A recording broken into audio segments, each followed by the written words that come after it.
ایک بہت بڑا گناہ بدنگاہی کا گناہ ہے. آپ کو پتہ ہے ہمارے ملک کے اندر بدکاری، زنا اور بے حیائی کی شرح کتنی بڑھتی جا رہی ہے، کس قدر بڑھتی جا رہی ہے. وہ لوگ جو نکاح کر لیتے ہیں وہ بھی اپنی نگاہوں کو، میں اکثر کہتا ہوں، حضور نے فرمایا نکاح آدھا ایمان ہے.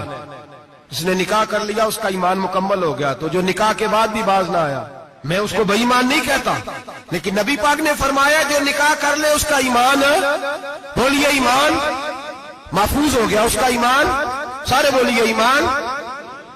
اور جو پھر بھی باز نہ آئے، حضور کہہ رہے ایمان مکمل ہو گیا. اور جو نہ باز آیا کیا فتویٰ دیا جائے حدیث کی روشنی میں؟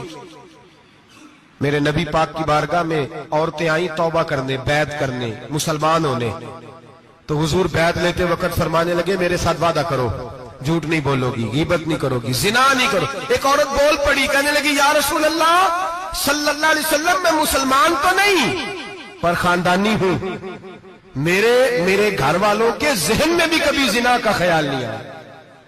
ہم تو اسے خاندانوں کے وقار کے خلاف سمجھتے ہیں. روز بری نظر سے کسی کو دیکھنا اور کسی کے بارے میں غلط باتیں، ناراض نہ ہونا. بہت سارے بوڑھے بھی لذت لے لے کے جرم بیان کرتے ہیں، گناہ بیان کرتے ہیں، غلط باتیں کرتے ہیں، کسی عورت کے بارے میں تبصرہ کرتے ہیں.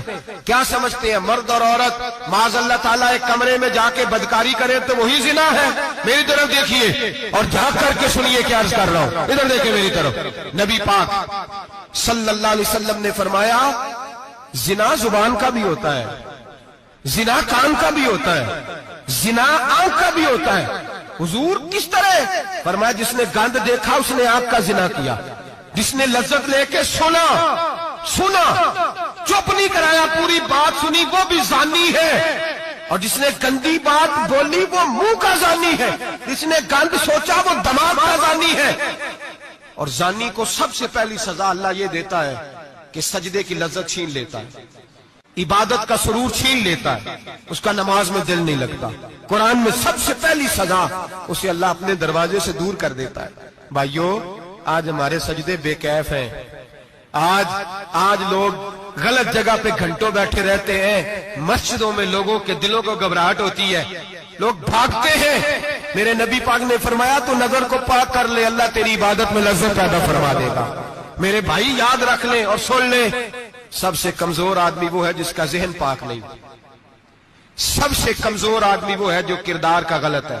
ایک بات میں نے پڑھی، آپ یقین کریں میرا دل کرے کہ میں آگ لگا دوں اس عنوان کو جس پہ گندگی لکھی جاتی ہے، ان اخباروں کو، ان چیزوں کو جس پہ گند لوگوں کے دلوں میں.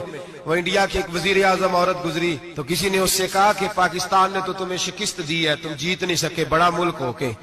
کہنے لگی کوئی بات نہیں، تھوڑا وقت ٹھہر جاؤ، ہم ان پر تہذیبی جلگار کریں گے، ان کے گھروں میں ننگا ناچ کریں گے، یہ گندی تصویریں دیکھیں گے، یہ گند میں الجھ جائیں گے. اور جو قوم گند میں الجھ جایا کرتی ہے وہ پھر کسی سے لڑنے کی طاقت نہیں رکھتی، اس کے اندر ڈٹ جانے کی ہمت نہیں ہوتی، اس کی غیرت کے جنازے نکل جاتے. دل کرتا ہے جل جائے وہ جل جائے جہاں سے برائی پھیلتی، تباہ ہو جائے وہ علاقے جہاں سے گند ہوتا ہے. لوگ گند کی کمائی کھاتے ہیں، گند کی. ایکٹروں کے ساتھ کھڑے ہو کے فوٹویں کھچاتے ہیں اور گناہ پہ فخر کرتے ہیں. اور گندے لوگ کہتے ہیں اللہ کا فضل ہے ہم گند پھیلا رہے ہیں، ثم معاذ اللہ. لوگ گناہ پہ فخر کرتے ہیں چوکوں چوراہوں میں. محمد بن قاسم آئے ہندوستان پہ راجہ دہر کے مقابلے میں، نوجوان میری طرف دیکھیں اور صحیح ہو کے بیٹھے، خاصے صحیح ہو کے بیٹھے، تقریر نہیں کر رہا، جذبات کا. میرے جذبات سنیں، دل کے پھپولے جل رہے ہیں سینے کے داغ سے. اللہ کی قسم روح کی گہرائی سے بات کر رہا ہوں، وہ بات کر رہا ہوں جو سینہ کہہ رہا ہے کہ پھٹ جائے اور کہنا نہ پڑے. قرآن و حدیث پڑھتے ہیں اور پھر اپنا حال دیکھتے ہیں تو لگتا یہ ہے کہ عذاب قریب آ گیا ہے، لگتا ہے زمین پھٹنے والی ہے، آسمان گرنے والا، لگتا ہے قریب آ گیا ہے سارا کچھ.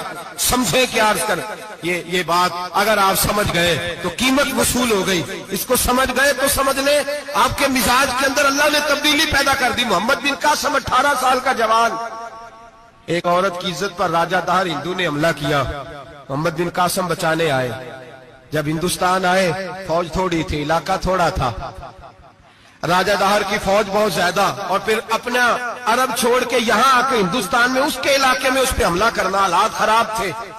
محمد بن قاسم پریشان ہے۔ ایک بزرگ نے دیکھا، کہنے لگے پریشان کیوں ہو؟ کہنے لگا سوچتا ہوں علاقہ بھی اس کا، فوج بھی اس کی، میرے فوجیوں کو تو رستوں کا بھی نہیں پتا، کیسے جنگ کریں گے، کدھر سے آئیں گے، اور پھر ہمیں زبان بھی نہیں آتی، کیسے کام ہوگا، ڈر رہا ہوں۔ 2-4 دن گزرے تو محمد بن قاسم اشاش بشاش ہو گئے، اور بزرگ کہنے لگے خیر ہے، بڑے مطمئن ہو گئے ہو؟ کہنے لگے بس راجہ دہر ہم سے مقابلہ نہیں کر سکتا، راجہ دہر ہمارے مقابلے میں کھڑا نہیں ہو سکتا، وہ گرا کے گرا، وہ لڑکھڑایا کے لڑکھڑایا، ریزہ ریزہ ہو جائے گا۔ آپ کو کیسے خوشخبری مل گئی؟ کہنے لگے مجھے پتا چلا ہے کہ راجہ دہر ذہن کا گندا ہے، وہ تو چچا کی بیٹی کو نہیں چھوڑتا، ماموں کی بیٹی کو نہیں چھوڑتا، خالہ کی بیٹی کو گندی نظر سے دیکھتا ہے۔ جس کا ذہن گندا ہوتا ہے وہ کسی کا مقابلہ نہیں کر سکتا، ہمیں فتح ہوگی، فتح، وہ گرے گا۔ اور بزرگ کہتے ہیں میں سمجھ گیا کہ واقعی سے فتح ہوگی۔ آج